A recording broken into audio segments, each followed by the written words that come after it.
네, 오늘 도움 말씀 주실 네 분 모셨습니다. 네, 백희종 전 수서경찰서 강력팀장, 백현주 동아방송예술대학교 교수, 최진영 변호사, 김병민 경희대 개공교수 나오셨습니다. 어서 오십시오. 안녕하십니까. 예, 명절 앞두고 무슨 중국산 부새를 조기로 바꿔 속에서 팔고 이런 게 있는데 이게 보이십니까? 양을 무엇으로 속여서 팔아서 이번에 적발이 됐습니다. 뭘로 속여 팔까요? 염소가 아닐까 싶어요. 정확합니다. 예, 양고기를 저도 오늘 처음 알았는데 양고기보다 염소고기가 훨씬 비싸다고 하네요. 이번에 잡혔네요. 네, 이제 그 양고기가 사실 값이 쌉니다. 근데 염소고기, 이게 보통 흑염소탕이라 그래서 성인 남성들이 굉장히 많이 먹고 또 여성들도 좋아하는 그런 건데요. 그렇죠. 이 가격 차이가 나니까 결국 8,000원짜리 정도 되는 그런 걸 2만 원씩에 팔 수 있다는 측면에서 양고기를 염소고기로 둔갑을 시켜가지고 그다음에 염소고기 마치 정말 그 청정한 지역에서 자라는 흑염소다. 이렇게 지금 판매를 하면서 적발된 그런 사례입니다. 예. 네. 혹시 염소고기 드셔보셨습니까? 그럼요. 어릴 때 부모님들이 좀 사주신 적이 있는데 저희들은 보통 흑염소인데 여기에서 문제가 되는 것은 하얀 색깔의 그 염소였던 것 같습니다. 네. 특히 이제 지금 그 백 팀장님 말씀하신 것대로 가격이 한 거의 3배 정도 차이가 나는 것 같아요. 예. 저는 염소가 더 비쌀 줄은 몰랐는데 실제로 전문점에서 파면은 이것 같은 경우에 양고기는 1kg에 한 8,000원인데 이게 염소고기 같은 경우에 2만 원 정도 되니까 그 차이 크니까 이렇게 되는데 우리가 기본적으로 양두구육 사실은 이제 양머리를 걸어놓고 실제는 개고기를 판다는 그런 겉다르고 속다른 걸 얘기를 했는데 여기는 양과 염소를 섞었다는 점에서 좀 아주 독특한 것 같습니다. 보시죠. 이게 말 있는데 말도 이제 경주마로 쓰고 이렇게 하다가 말이 이제 태역마가 되고서는 태역하면 뭐로 바꿔 팔까요? 뭐라고 속여 팔까요? 소고기. 소고기, 네, 소고기. 맛이 또 비슷하다고 하더라고요. 역시 몰랐는데 고기도 사슴. 사슴 고기로도 많이 바꿔 판답니다. 소로도 이렇게 속여서 팔고. 예. 그 위에 게 양두구육이라고 하면 밑에서는 지록 위만 것 같습니다. 예, 그렇네요. 아시는 지록 얘기됩니다. 예. 예, 진짜 여기 말 그대로 지록 위만은 근데 사슴을 가리켜서 말이라고 하는 건데 거꾸로 지금은 말을 해놓고는 사슴으로 팔았다라는 건데 이 또한 지금 보면은 스리랑카 같은 경우에는 그 사슴 고기를 상당히 좋아한다라고 하는 것 같은데 네. 한국에서 이게 그 폐기 처분될 그런 말을 가지고 그 스리랑카 사람들한테 가서는 이것이 사슴이다라고 해서 팔아서 그 차익을 상당히 챙겼다고 하는데 위나 아래나 이게 보면은 형법적으로 봤을 때는 사기죄가 될 가능성이 상당히 농후할 것 같습니다. 예. 이 상괭이라고 들어보셨는지 모르겠는데 우리나라 토종 돌고래입니다. 우리나라 주변에만 사는 국제 멸종 위기 동물이거든요. 이 상괭이를 잡아서 이렇게 또 밍크고래라고 속에서 파는. 예, 이제 이게 이제 상갱이가 국제 보호 어종인데 우리가 사람 형상이 이게 사실은 사람 웃는 얼굴과 똑같다 그래서 미소 띈 고래, 네. 그다음에 웃음 짓는 고래라고 하는데 우리나라에는 이제 36,000마리 정도 현재 서식하는 걸로 지금 서해안에 알려져 있거든요.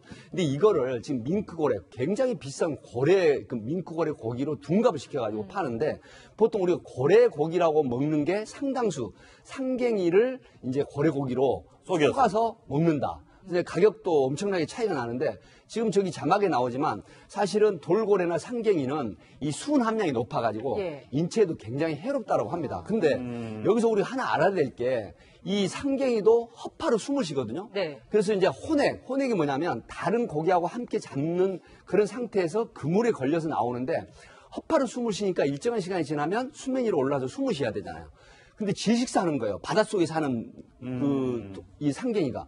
그러니까 그 빠져나오기 위해서 그물에 굉장히 몸부림을 치우는데 안타까운 건 국제보호적인 이게 일부러 포획을 해가지고 마치 혼액된 것처럼 해서 판매를 한다라고 하는 그런 측면이 있기 때문에 이것도 엄한 처벌을 받습니다. 근데 이번에 적발된 게 양을 이제 염소라고 염소고기라고 속여서 한 건데 이게 양과 염소가 엄연히 다른 동물인데 이걸 같은 가축이라고 그렇습니다. 해서 현행법상은 뭐 처벌될 건 없어요. 최근에 이제 그 법이 바뀌었다라고 하는 것 같은데요. 네. 축산업법상 둘 다 가축이고 사람이 먹는 가축인데 양과 염소를 같이 두루뭉술하게 이렇게 지금 같이 종류를 해놨다고 합니다. 예. 그래서 예전 같은 경우에는 이 축산업법으로는 처벌할 수 없다는 그런 입법적인 공백이 있었는데 예. 최근에 이것을 법으로 해서 나눴다라고 하는데요. 말씀드렸듯이 기본적으로 해서 어떤 축산업법 위반은 안 될지언정 양을 염소로 해서 팔았다라고 하면은 그것은 사실 본질에 있어서 사기죄가 될 가능성은 있기 때문에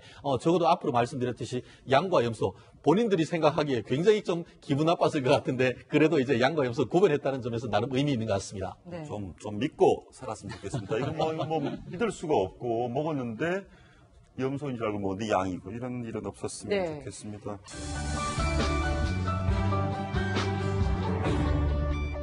다음 소식 하나 보실까요? 사실 대한민국의 부인들 남편들의 생각이 전혀 다른 어찌 보면 사건일 수 있는데요. 바로 감독 홍상수 감독의 부인 또 재판을 뭔가 좀 기피하고 있다 이런 얘기가 있네요. 계속 기피를 해야죠. 송달이 안 됐었으니까요. 그것 때문에 뭐 해외로 이민 신청을 한 건지 등 여러 가지 조사를 했던 걸로 전해지는데 7번째까지 되다 보니까 이제는 빼도 박도 못하게 받아들일 수밖에 없는 상황까지 그 공식으로 하는 그런 송달로 송달이 뭔지 이게 송달이 왜 필요한지 설명을 좀 주시죠. 그렇습니다. 송달이란 것은 기본적으로 소장을 접수를 하면은 그것을 법원이 우체국을 통해 가지고 그 피고한테 전달하는 절차를 예. 송달이라고 하는데요. 미국이나 외국 같은 경우에는 당사자 송달이 가능합니다. 한마디로 제가 소송을 내면은 상대방한테 직접 갖다 줄 수 있지만 한국 같은 경우에는 사인 송달이 안 되고 그 우체국을 통해서 공식적인 송달이 돼야 되는데 지금 작년 11월 달에 소송을 제기를 했는데 아직까지 송달이 안 됐다는 것은 사실 의도적으로 송달을 거부하고 있다. 이렇게 지금 볼 수 있죠. 가장 쉽게 보면 홍상수 감독의 부인이 그 송달된 걸 우편물을 받으면 재판이 진행이 되는데 됩니다. 네네. 안 받을래 하니까 재판이 안 되고 있는 거예요. 그렇죠. 의도적으로 약간 보통 그렇게 할 경우에는 집행관 송달 내지 야관 송달 내지 특별 송달 여러 가지 방법을 다 써봤는데 한마디로 백약이 무효했는 그런 상황 정도로 사실상 그 홍상수 씨 부인 같은 경우 감독 부인 같은 경우에는 이혼 소장 받는 것 자체를 어떤 그 거부하고 있는 상황이 아닌가 보입니다. 그런데 이혼을 원하지 않기 때문에 그렇게 안 받았는데 오히려 이것 때문에 더 불리해질 수도 있다면서요. 경우에 따라서는 아니, 왜냐하면 재판을 가서 적극적으로 저 사람이 나쁜 사람이니까 네. 이혼할 수 없다라고 주장을 해야 되는데 그렇죠. 그런데 그 그냥, 자체를 부인한다는 받는 것 자체를 거부하다가는 경우에 따라서는 이른바 공시 송달 절차를 할 수 있는데 공시 송달 같은 경우에는 적법한 송달을 해도 그 피고로 상대방을 찾을 수 없을 경우에는 그 소접수 사실을 법원에다가 이렇게 게시를 하면은 국내에는 2주, 해외 같은 경우에 2달 정도 지나면은 효과가 있다 이렇게 보이는데 네. 이런 부분이 만약에 이 사건을 보고 있다라고 한다고 하면은 소장 받고 적극적으로 다툰되시기 때문에 정당하게 다툴 수 있다고 하는 절차가 있기 때문에 적법 절차를 따르는 것도 한번 하나의 방법이 아닌가 생각합니다. 예, 좋아서 만나서 결혼해서 사는데 지금 한 분은 남편이 돌아올 것을 기다리기 때문에 이혼을 해줄 수 없다라고 얘기하고 이혼을 원하는 쪽은 이런 얘기를 하고 있습니다. 홍상수 감독 얘기 들어보시죠. 저희 두 사람 사랑하는 사이고요. 저희 나름대로 진솔하게 사랑하고 있습니다. 네, 저희는 만남을 귀하게 여기고 믿고 있습니다. 그리고 진심을 다해서 만나고 사랑하고 있습니다. 그러면 결론적으로 이혼이 됩니까 안 됩니까?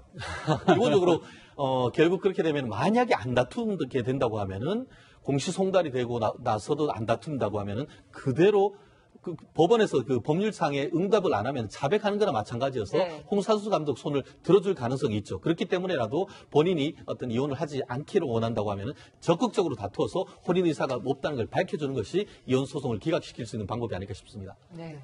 될 것 같습니까? 이혼이 이제 되지 않을까라는 생각이 듭니다. 왜냐하면 이제 홍상수 감독 부인이 지난해 인터뷰했을 때 기다린다라고 했습니다. 근데 1년 정도 기다렸죠. 1년 이상 기다렸죠. 그러나 변함이 없잖아요, 태도에. 그렇다면 법에서 판단할 때도 현실적인 판단을 하지 않을까 싶기도 합니다.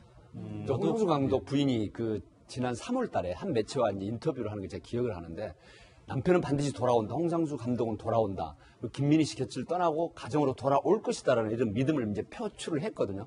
그럼에도 불구하고 홍상수 감독과 김민희 씨는 지금 합리적인 의심이 함께 있지 않을까 하는 개인적인 의심을 한번 해보는데 결국 이 부인은 어떤 부분일까? 가정을 깨고 싶지 않기도 하겠지만 수사적인 측면에서 보면 나를 버리고 가는 홍상수 감독 당신이 김민희 씨와 행복하게 살 거를 나는 못 봐라는 그런 심리도 분명히 작용할 것 같습니다. 그러니까 실제로 법률적으로 굉장히 의미가 있는 게 이런 케이스가 바로 이른바 축출 이혼이라는 취지인 것이죠. 네. 무슨 말씀이냐면은 남편이 외도를 해서 나중에 해놓고 그 현재 있는 사람이 이와 같은 그 어떤 혼인 파탄의 책임이 남편한테 있으면서 남편이 소를 제기하는 것을 인정을 해주면은 사실상 책임 없는 배우자를 강제적으로 쫓아내는 예. 그런 어떤 그 결과가 되기 때문에 이와 같은 그 어떤 그 이혼의 유책 배우자의 이혼을 소송했을 때에 법원이 손을 들어주지 않는 것인데 아마 이게 송달이 다투기만 한다고 하기만 했다 하더라도 법원으로서는 홍상수 감독 손을 들어주기는 어렵지 않을까 싶습니다. 네. 예.